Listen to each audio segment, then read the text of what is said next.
Assalamualaikum teman-teman, selamat berjumpa lagi dengan saya Abdurrahman dan masih tetap di channel Abdurrahman ya. Dan masih tetap juga mengupas tentang seputaran gangguan asam lambung dan anxiety psikosomatis. Nah, di season kali ini saya akan share video tentang badan terasa dingin gitu teman-teman ya. Karena jujur untuk orang-orang yang terkena gangguan asam lambung dan anxiety psikosomatis selalu mengalami hal seperti itu teman-teman ya. Jadi setiap harinya itu badan merasa dingin. Nah, makanya bagi teman-teman yang sekarang sedang merasakan hal tersebut, tolong tonton videonya sampai habis, jangan di-skip biar kalian nanti mengerti, biar kalian nanti paham, dan ketika mengerti dan paham, kalian bisa menanganinya dengan mudah. Nah, itu teman-teman, nah, makanya tolong tonton videonya sampai habis, jangan di-skip. Dan kemudian seperti biasa ya, bagi teman-teman yang baru bergabung, kalau seandainya kalian mau bertanya tentang seputaran gangguan asam lambung dan anxiety psikosomatis, alangkah baiknya kalian tonton dulu video-video saya sebelumnya, karena untuk seputaran gangguan asam lambung dan anxiety psikosomatis semuanya sudah saya share. Dari mulai cerita saya yang terkena gangguan asam lambung dan anxiety psikosomatis, kemudian merasakan 1001 macam sensasi yang sangat tidak nyaman, itu sudah di-share teman-teman ya. Dan kemudian bagaimana cara menangani setiap sensasi yang hadir, itu juga sudah di-share. Nah, makanya biar lebih jelas, biar lebih detail, alangkah baiknya kalian tonton dulu video-video saya sebelumnya. Nah, itu teman-teman ya. Dan kemudian bagi teman-teman yang baru bergabung juga, seperti biasa juga, kalau seandainya kalian belum subscribe channelnya, mohon videonya itu di-subscribe dulu, karena untuk subscribe itu tidak memerlukan biaya, tidak memerlukan pendaftaran. Jadi subscribe itu adalah hal yang sangat mudah sekali bagi teman-teman lakukan ya. Jadi teman-teman itu cukup memijit saja tulisan subscribe, biar kenapa? Jujur ya, biar videonya itu cepat berkembang dengan baik. Dan kalau seandainya videonya itu berkembang dengan baik, sudah barang tentu itu akan menambah semangat tersendiri buat saya untuk terus nge-share tentang seputaran gangguan asam lambung dan anxiety psikosomatis ini terhadap kalian. Kemudian yang lebih penting dan yang lebih utamanya, tekan juga tombol lonceng sama tombol like-nya ya, biar kalian itu dapat notifikasi atau pemberitahuan video saya yang terbaru. Karena saya itu akan terus nge-share tentang seputaran gangguan asam lambung dan anxiety psikosomatis ini terhadap kalian, dengan tujuan semoga saja videonya itu menjadi wasilah atau jalan keluar bagi kalian yang sedang mengalami gangguan asam lambung dan anxiety psikosomatis hingga membaik ya, apalagi sampai sembuh total. Amin ya robbal alamin. Ya, minimal hanya memberikan motivasi saja, atau lebih minimalnya lagi hanya sekedar menemani kalian yang sekarang sedang merasakan tidak nyamannya dari gangguan asam lambung dan anxiety psikosomatis. Nah, itu teman-teman ya. Nah, kembali lagi ke topik pembahasan teman-teman ya. Untuk orang-orang yang terkena gangguan asam lambung dan anxiety psikosomatis, sangat sering sekali mengalami suhu badannya itu terasa dingin teman-teman ya. Jadi ketika belum sembuh total, setiap harinya itu kadang kita merasa dingin teman-teman ya. Mau pagi, siang, sore, malam itu selalu mengalami kedinginan. Dan ketika belum memahami penyebabnya, kadang kita juga bingung teman-teman ya, ini kenapa nih setiap harinya selalu merasa dingin. Dan kemudian ketika bertanya sama keluarga yang lain gitu teman-teman ya, merasa dingin nggak? Nggak, katanya seperti itu. Dan itu tambah bingung teman-teman ya. Itu pengalaman saya dulu saat terkena gangguan asam lambung dan anxiety psikosomatis. Nah, bagi teman-teman yang sekarang sedang terkena gangguan asam lambung dan anxiety psikosomatis, ketika merasa dingin, itu sebetulnya ada beberapa penyebab. Kenali saja dulu penyebabnya biar kalian tuh bisa menanganinya dengan mudah gitu teman-teman ya. Biasanya ketika saat terkena gangguan asam lambung dan psikosomatis, ketika merasa dingin itu biasanya penyebab yang pertama itu karena memang kita itu kebutuhan untuk tubuhnya itu tidak terpenuhi setiap harinya. Jadi kadang untuk orang yang terkena asam itu biasanya malas makan gitu teman-teman ya. Pengalaman saya dulu seperti itu. Malas makan, kemudian ketika dipaksakan makan itu terasa mual. Akhirnya ya sudah pasti kebutuhan untuk tubuhnya itu tidak terpenuhi setiap harinya. Kemudian seringnya rebahan gitu teman-teman ya, duduk-duduk manis, jarang olahraga lah. Nah, itu teman-teman, makanya usahakan untuk orang-orang yang terkena gangguan asam lambung dan psikosomatis jangan pernah kebingungan teman-teman ya. Saat terkena asam, mempunyai suhu badan itu terasa dingin itu merupakan hal yang sangat wajar gitu teman-teman. Jangankan kita orang yang terkena asam lambung teman-teman ya, orang yang normal saja kalau seandainya kebutuhan untuk tubuhnya itu tidak terpenuhi setiap harinya, pasti badannya itu terasa dingin teman-teman ya. Nah, saya akan mengingatkan kejadian dulu sebelum kalian terkena gangguan asam lambung dan psikosomatis. Dulu sebelum terkena gangguan asam, ketika kalian menjalankan ibadah puasa, teman-teman ya, itu badan terasa dingin, teman-teman ya, pagi, siang, sore. Ya karena kitanya lapar teman-teman ya, kebutuhan untuk tubuhnya itu tidak terpenuhi setiap harinya teman-teman. Nah makanya wajar kalau seandainya merasa dingin. Beda kalau seandainya kitanya sudah buka puasa ya, itu kita keringetan lagi. Nah itu teman-teman, itu penyebab yang pertama untuk orang-orang yang terkena gangguan asam lambung dan psikosomatis. Jadi jangan pernah mengalami ketakutan, jangan pernah mengalami kebingungan. Nah itu teman-teman ya. Nah kemudian penyebab yang kedua nih untuk orang-orang yang terkena gangguan asam lambung dan psikosomatis, sepengalaman saya juga teman-teman ya, biasanya untuk orang aslam itu jarang olahraga lah gitu teman-teman ya. Jadi ketika saat aslamnya itu senangnya itu rebahan, nonton-nonton video tentang asam lambung teman-teman ya, nonton-nonton hiburan. Jadi senangnya itu ya gitu ya, sering rebahan, kemudian sering duduk-duduk manis, jarang olahraga teman-teman. Sehingga ketika kita jarang olahraga teman-teman ya, sudah pasti nanti tubuh kitanya juga sama dingin. Dan itu merupakan hal yang normal juga teman-teman ya. Tengok keadaan kalian dulu gitu teman-teman ya, dulu kita ada kalanya ada rasa malas teman-teman ya, malas olahraga, malas bekerja, malas beraktivitas teman-teman ya. Senangnya itu rebahan, tidur-tidur manis teman-teman. Dan ketika mempunyai hal seperti itu, sudah pasti ya badan kita itu terasa dingin teman-teman. Nah makanya itu merupakan hal yang sangat wajar, bukan hal yang sangat besar gitu teman-teman ya. Nah kemudian untuk orang-orang yang terkena gangguan asam lambung dan psikosomatis juga, penyebab yang ketiganya itu adalah stres, banyak ketakutan teman-teman ya. Dan biasanya stres terhadap hal-hal yang tidak diinginkan itu ya lebih cenderung mempengaruhi suhu badan kita teman-teman ya. Saat terkena gangguan asam lambung dan psikosomatis, kadang ada kalanya kita itu sering olahraga ya, sering olahraga, kemudian berjemur, makannya sudah dibanyakin juga teman-teman ya. Nah tetapi kenapa suhu badannya itu terasa dingin juga gitu teman-teman ya. Nah biasanya itu efek atau dampak atau terpengaruh dari stres, terlalu banyak pikiran ke hal-hal negatif teman-teman ya. Kita banyak ketakutan setiap harinya. Tetapi kadang sialnya untuk orang-orang yang terkena gangguan asam lambung dan psikosomatis, kalau seandainya diingatkan, lu banyak ketakutan, lu masih stres, lu kadang suka mengelak teman-teman ya. Jujur sepengalaman saya juga dulu seperti itu.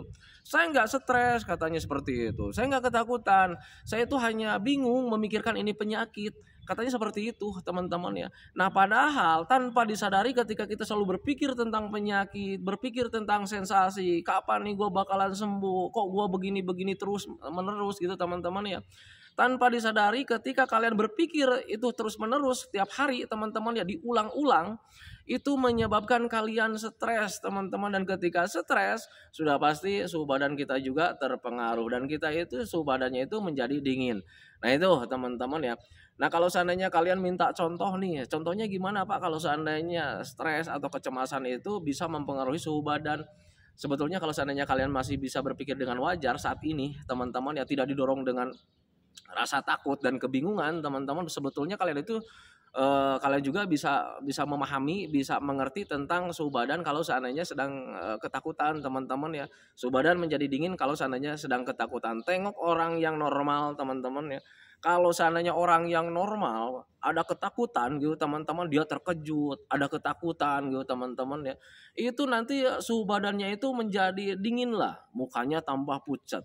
Kemudian suhu badannya menjadi dingin. Nah makanya ketika sama teman-teman itu kan suka diingatkan ya, ayo tenangkan katanya, minum air hangat gitu teman-teman ya. Nah biar biar suhu badannya itu kembali lagi. Nah itu teman-teman, dan sebetulnya untuk efek ketakutan, efek kecemasan itu banyak sebetulnya, bukan di suhu badan menjadi dingin saja. Bisa menjadi terpengaruh bagian napas teman-teman ya, kemudian mata juga bisa terpengaruh.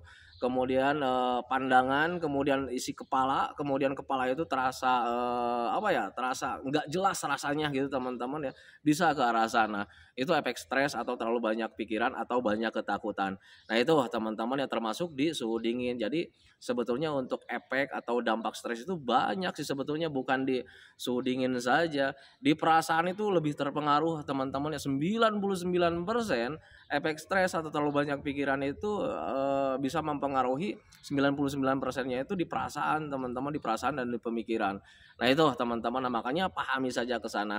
Jadi buat kalian yang sekarang sedang terkena gangguan asam lambung dan psikosomatis, kalau seandainya kalian masih mempunyai suhu dingin gitu teman-teman ya, badannya itu terasa dingin setiap harinya, bahkan suka pakai selimut juga, pakai jaket juga terasa dingin, itu biasanya lebih dominan 99% itu efek dari cemas atau dampak dari stres atau dampak dari kitanya selalu banyak berpikir tentang ketakutan.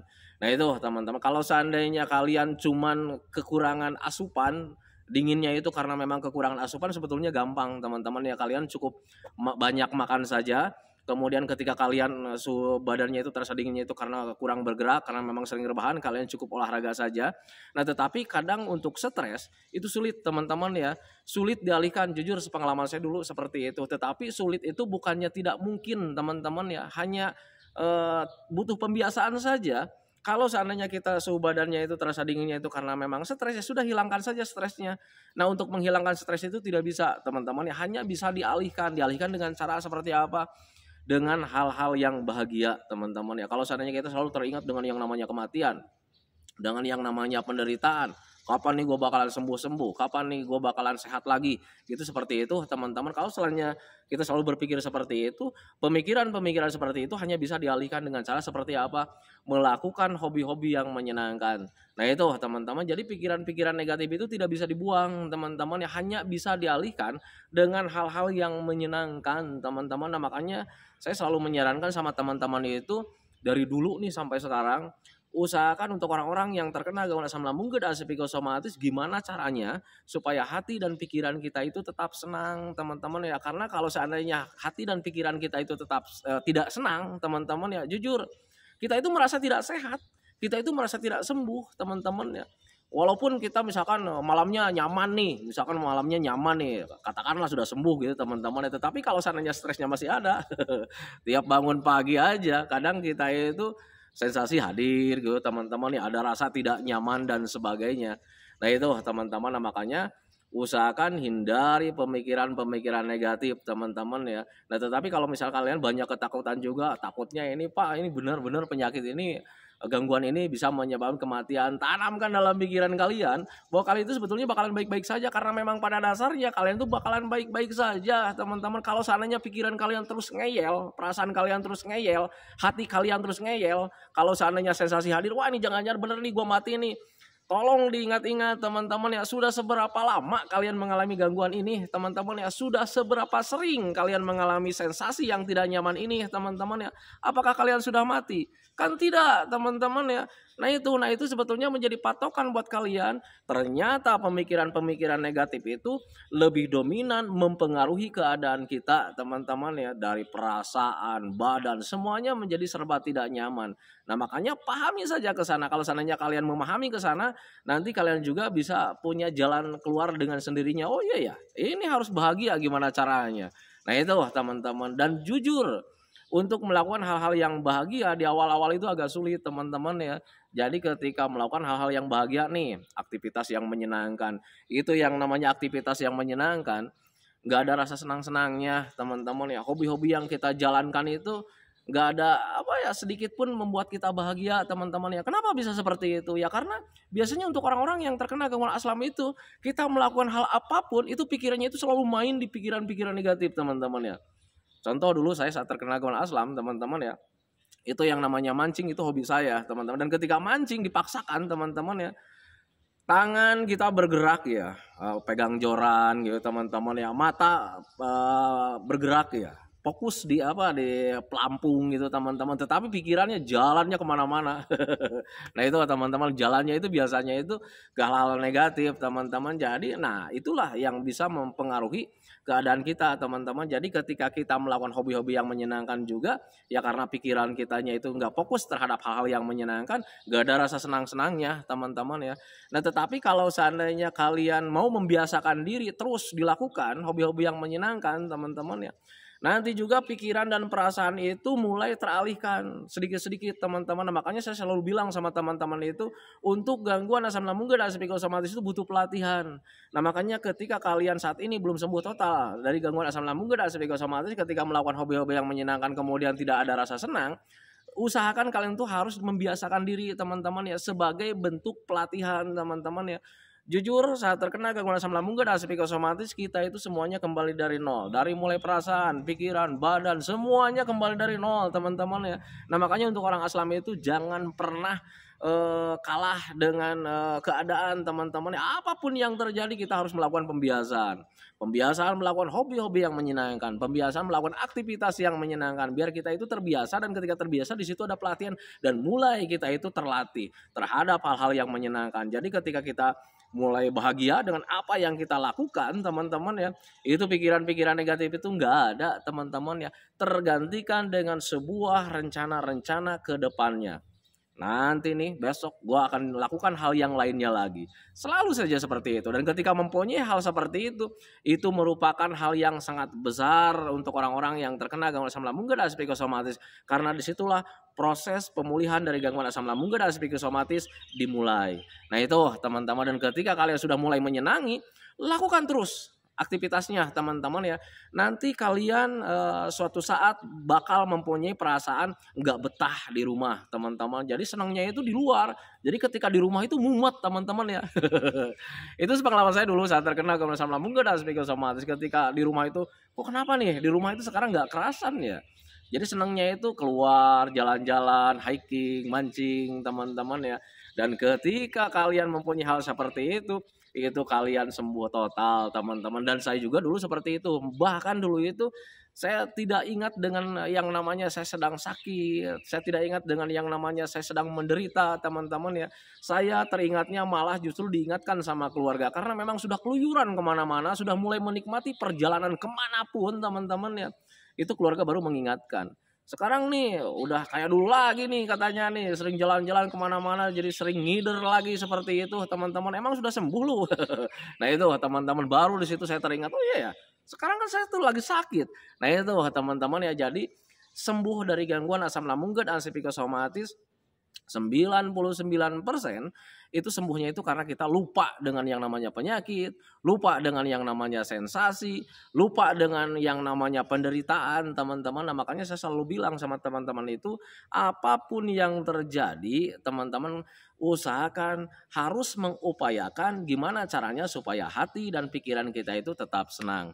Nah itu teman-teman, 3P itu hanya penunjang teman-teman, yang menjaga pola makan itu hanya penunjang teman-teman ya. Kalian harus dijaga pola makannya gitu teman-teman. Tetapi yang lebih dominan itu di pikiran dan perasaan. Rubah pola pikir kalian, gimana caranya supaya pola pikir kalian itu tidak selalu menjurus ke hal-hal negatif teman-teman ya. Biar kalian nanti ketika pola pikirnya berubah, perasaan juga ngikut teman-teman ya. Perasaan ngikut menjadi senang, bahagia teman-teman ya, sembuh di situ.